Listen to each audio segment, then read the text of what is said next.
Thank you, and welcome to Change Now.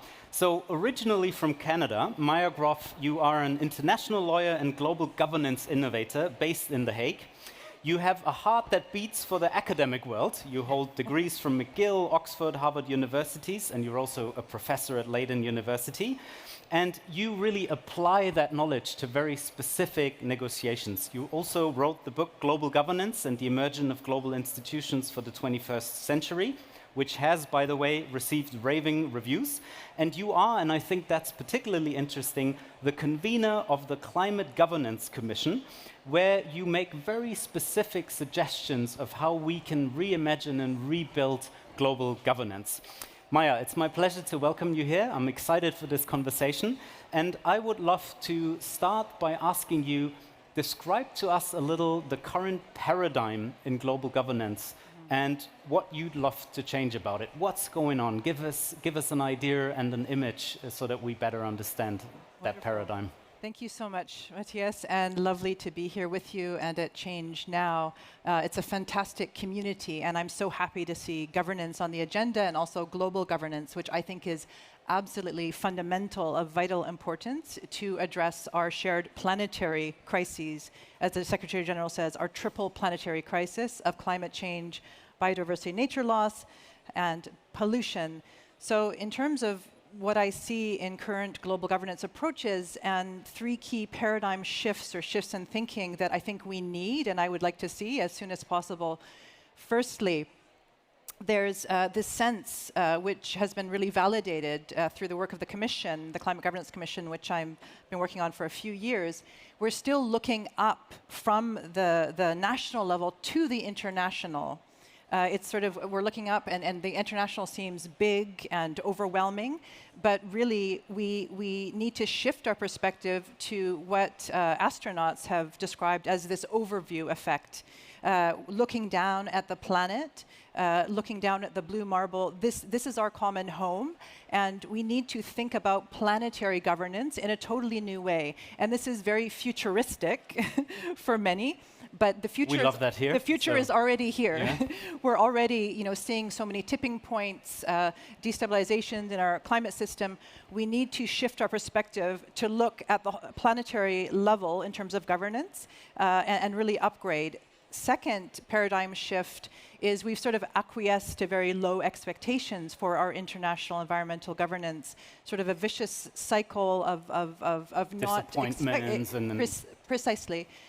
We've been very good now at developing some very strong international norms, Paris Agreement, countless, hundreds of multilateral environmental agreements, yet we've been very weak on implementation, accountability, and enforcement. So these are key areas. We need to cross that bridge to make them actually binding, enforceable, implementable.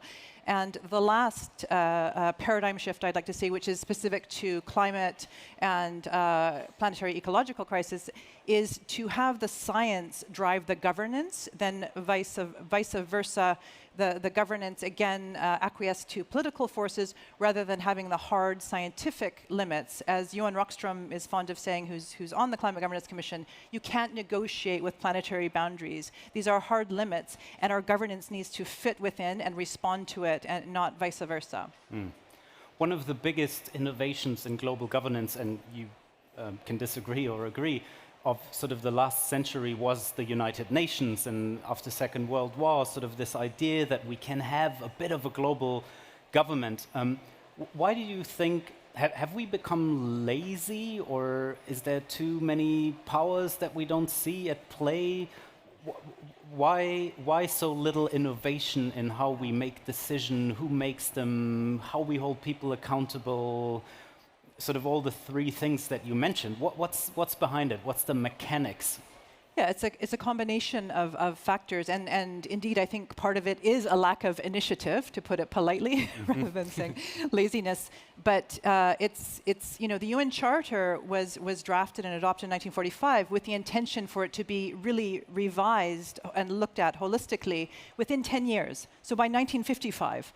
And here we are 75 plus years later, and we still haven't had a comprehensive review. We lost quite some time. Yes, but I see this all the the time in international treaties, making processes, countries often forget the original intentions. So it's a bit of collective amnesia, lack of doing homework, also the inertia in the system because of collective action problems. Who takes responsibility for the whole of the international community, for the whole of the planet? It's supposed to be the UN Security Council, but sadly we see self-interest of states really playing out there rather than a really clear focus on the collective whole. So I think there are ways to overcome the inertia in the system. And we've seen really extraordinary citizen movements, for example, the treaty to ban landmines, the nuclear weapons ban treaty, the coalition for the International Criminal Court, which have been wildly successful. So you can get through that inertia and that lack of imagination, lack of will, but you need very active and strategic citizen engagement. Yeah. You've also done a lot of research, and you work a lot with international experts on this, really trying to very practically reimagine governance. Can you give us an idea of some of the recipes, patterns, approaches, again, quite practically, that you are considering, that you are lobbying for? You've mentioned 3 or 4 examples where things have worked in a different way. Yes. Are there things that we can distill from that are replicable, applicable in different contexts? What sort of the key ingredients that you would like to add to the soup, if you want to say? Yes, exactly. Yeah, in terms of the implementation of some of the proposals we're considering at the Climate Governance Commission, again, I do think there are some extraordinary examples how you design a so-called smart coalition of global civil society working with like-minded states to really push through significant steps forward in the common interest. So one example that we've seen a dramatic success has been the leadership of first youth and then small island developing states from the Pacific, and then leading the charge at the General Assembly to get a reference question on climate change to the International Court of Justice. So this is very, very recent dramatic success. So we can apply these techniques to a whole range of governance improvements, again, to get humanity through this very, very difficult time. We are currently heading towards catastrophic climate change. That is just the reality, and the governance we have is not sufficient. So a few of the proposals that we'll be considering with our commissioners as next steps, we're going to do urgent steps, levers, to improve our governance, reorganizing the COPs, making them laser focused on implementation and action in various ways instead of unwieldy and often sprawling conferences that aren't really laser focused on results, implementation, and accountability. Secondly, we're going to likely support the high-level advisory board's proposals that Secretary General convened on a global decarbonization package, a commitment of all states at the Summit of the Future that the Secretary General has suggested on a pact for people, planet, and the future. He's also, Secretary General has suggested an emergency platform to be convened in the face of international crises. And we think that this is a platform that should already be convened for the planetary ecological crises as soon as possible. Perhaps a statement of the UN General Assembly on a declaration of planetary emergency, as well as tightening up screws in our current international treaties, international architecture. How do we use trade law better to accelerate climate ecological action? How do we use the International Court of Justice much more regularly on environmental issues, among other proposals? So we're looking at very near-term governance improvements, but then at the same time, which I think is really important, is that we also have to start thinking about next-generation planetary governance, Earth system governance models and mechanisms, and indeed institutions. For example, a global environment agency, which scientists have been asking and suggesting for years. Many years, yeah. Yes, and also former heads of state have also suggested and tried to put this on the agenda of the international community, but we really need the momentum from global civil society and citizens around the world. Can we look a bit, and let's do a quick deep dive. I don't want it to get too technical, but I think it's interesting from a practical perspective, sort of this architecture. You said there's suggestions that you're making for how to improve COP negotiations. We've heard about better representation, better processes. Sort of, can you tell us what the screws are? You've mentioned a couple of them, but who are you talking to? Who are you suggesting this to? Who are you working with? Help us understand the machinery behind this and the chances for success, and what are the roadblocks maybe? Yeah. Obviously, these are very big planetary issues, which have many dimensions. There has to be sectoral change across a whole range of areas of economic, social activities, social behaviors, and then the added complexity of international negotiations, and also the complexities of a given international regime, as has been set up with the Paris Agreement and UNFCCC structure. So just to give you an example of the few of the levers which we might be engaging with or are engaging with in terms of COPs and trying to push them to be more results focused. Firstly, issues of sort of breaking down discussions by sector and having very clearly focused decarbonization discussions, fossil fuel phase-out discussions, having them broken up into smaller meetings throughout the year, which again are much more action-focused, but also have input, more clear and direct input from scientific and technical advisors to depoliticize the process. Also, there's some very interesting suggestions from mediation specialists about how to sort of psychologically and from a mediation skills perspective, how to make the COPs much more effective generally, even if they stay larger. How to facilitate them exactly better. What is meant by consensus? It doesn't mean that every state has to agree exactly. It's more reading the room and getting the general consensus. I mean, there are other suggestions that we have to get beyond this consensus rule in general, because it's been watering down policy. And some of the commissioners on the Commission are already talking to senior officials at the UNFCCC, Paris Agreement Secretariat officials. Were also discussing with this new program of youth negotiators and other youth activists who are engaged with different delegations in negotiations. Also, the business community. One of our Nathan and Adenike would be ready to take that up. Excellent. And for example, one of our key collaborators is the Exponential Roadmap Initiative. It's global, but based in Sweden. And they have a global corporate ecosystem of companies they have $1 trillion annual revenue, who have committed to a 1.5-degree business playbook.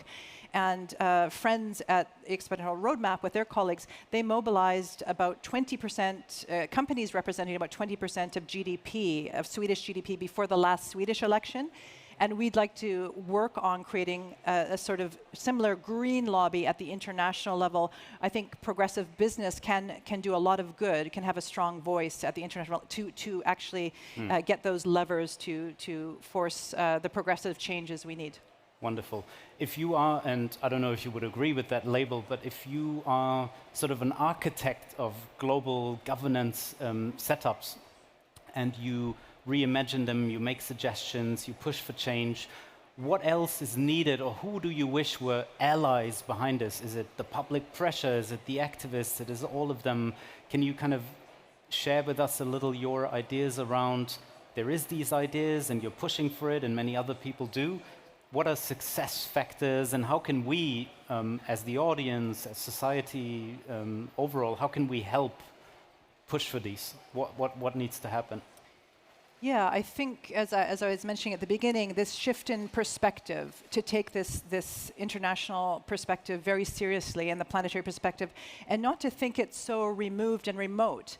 It has to do with all of us everywhere, and also, this dichotomy between the international and the national, or international and local. It's a false dichotomy. There's so many communities, grassroots communities, representatives at international negotiations, so they all fit together: international, regional, national, local, transnational, spanning borders, etc. So it's like a paradigm shift, and the more we can work locally, of course, with our communities, to kind of build this consciousness, this awareness, build our social capital, our relational capital, which I think ChangeNOW is such an amazing place to build these powerful relationships, which then facilitate radical collaboration. And I think citizens can also, we hear a lot about individual, lifestyle changes, which is very important, of course. But at another level, if citizens and citizen groups are working on policy changes in a given nation or locality at the city level, vitally important. If there can be pushes on policy changes, this is enormously impactful. And then again, bringing this international perspective to your local politicians. One of our Climate Governance Commission commissioners, he's a former head of the International Energy Agency from Japan, and he said, listen, every politician now at the national level, they should be elected based on their international awareness and conscience, that they're working for the international common good as well, not this local, parochial. It's not serving the local citizens. We need to think at all levels. Paradigm shift yes.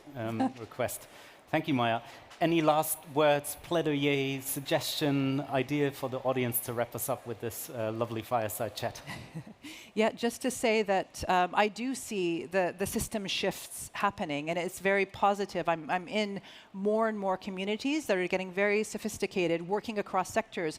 It's not just business, it's not just government, it's business and government and civil society and youth and indigenous people and women, etc., working together. So I think there's a lot of cause for hope. We just need to keep going and keep working together. Okay, act now, like we heard before. Thank you so much, Maja. Please put your hands together for Maja Groff, Reimagining Global Governance. I'd love to ask you to actually stay with us on stage.